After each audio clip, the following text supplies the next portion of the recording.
welcome back to my channel. What am I doing today? I am actually doing a little walkthrough, a little tour for Mermay. I know, I finished Mermay. In actual truth, I was only doing about 5 prompts for Mermay, so I wasn't really going through the motions of doing a full 31 days of May prompt list.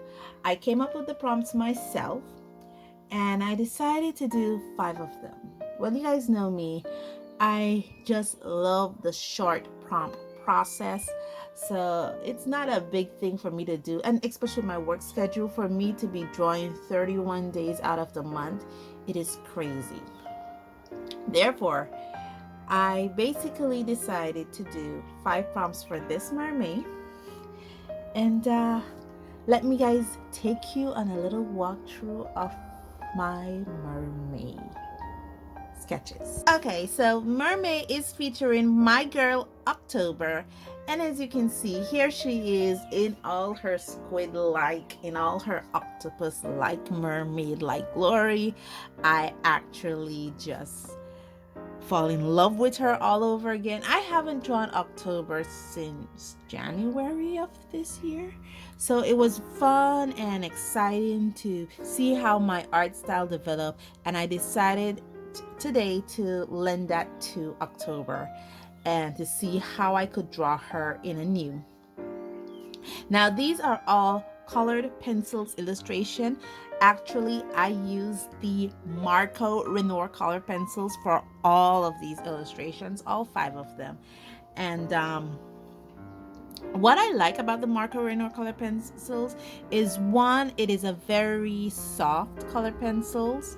It gives you great blendability, great mixability, and it's able to give you great coverage. The other thing I like about it is that I have the 72 set, which was about $40 US, thereabout, which is not pretty expensive. It's fairly reasonable for a non-light fast set, and I love the coverage of it. It does have the waxiness of it. You do feel the waxiness of it, but it is not as severe as the Prismacolors or other softer pencils.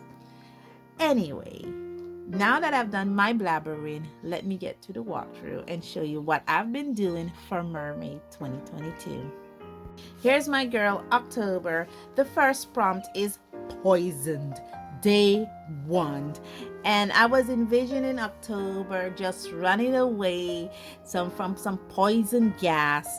You know, she sees this big pile of poison smoke and she decided to run away, and I put a little friend there in the corner, and I just basically enjoyed it.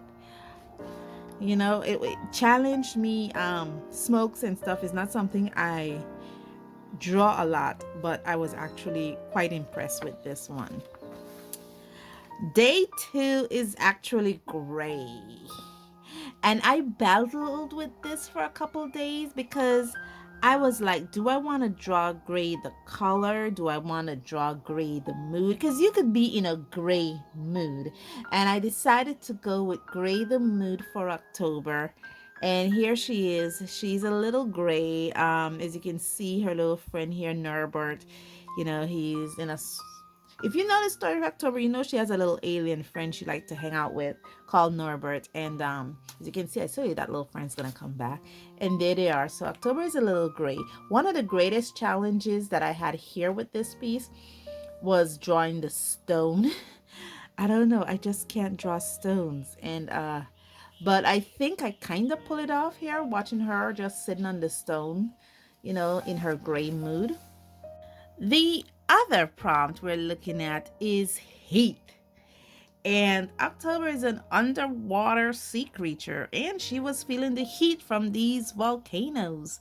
What I loved about doing this actually challenged me, because until I did this piece, I think I only draw volcanoes 2 other times, and those 2 times I wasn't really satisfied with how it came out. But with this venture here, I was really happy with how this all came out, doing these 2 volcanoes. and I was just amazed and the color selection.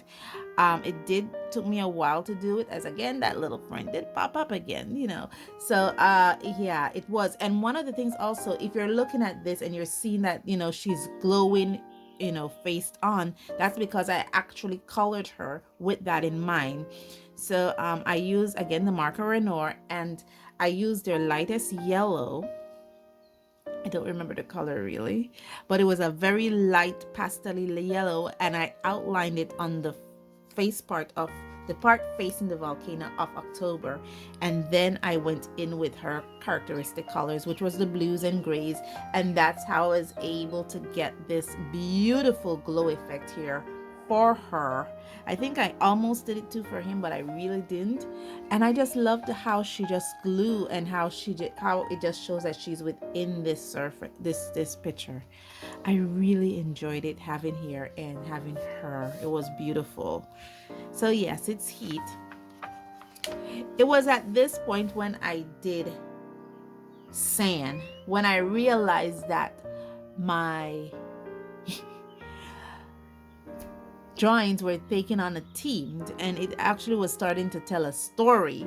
And I just thought of October hiding in the sand from poison gas. And I'm like, okay, I did poison gas in the beginning, and I did volcano eruptions here, and volcano eruptions does come with poison gas, and now she's hiding from poison gas.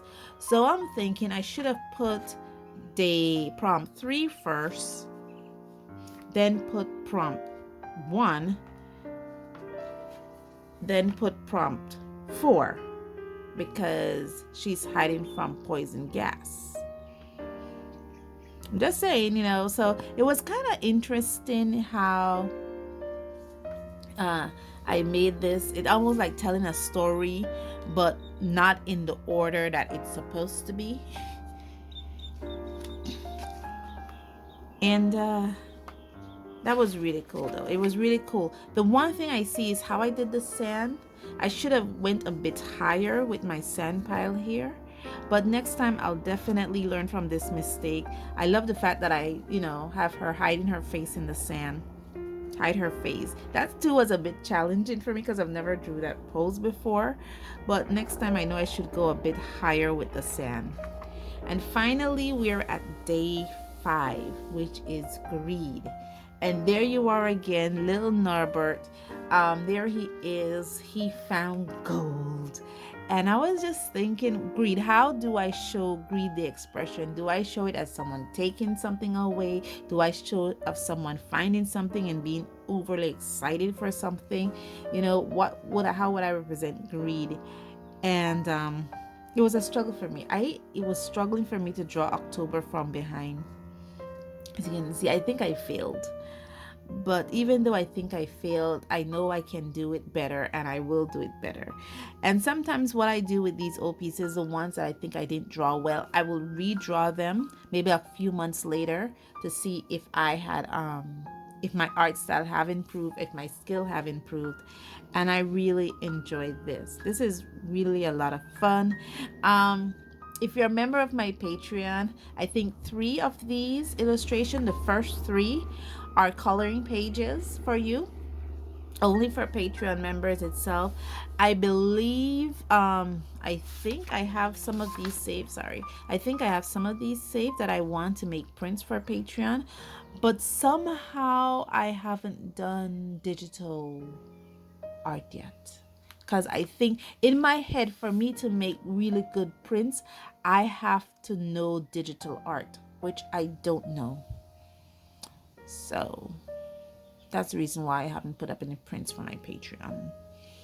But I know it's something I have to practice. I did practice it a couple times, but I didn't practice it frequently. So yeah, but the patrons do have the first 3 of this as coloring pages that they can have, and they can color in whichever way they like. And yeah, that's my mermaid for 2022. Thank you guys so much for joining me on this journey. Thank you guys so much for all your support. Thanks to my Patreon. Thanks to Ginger Foster. You have this as a part of your download that you can get. And if you're not a member of my Patreon, you can still visit the page. I believe there's 12 coloring books now, 12 coloring pages there for you that you can have free of cost from me, as just for visiting my page. You can have those. And yeah, I am still gathering whether I am going to put this up as a weekly prompt series for Mermay. I think I should, and I think I will. But yeah, guys, this was a lot of fun. Thank you guys so much for joining me on this journey, and as always, stay safe, stay blessed, and I'll see you in the next one. Bye.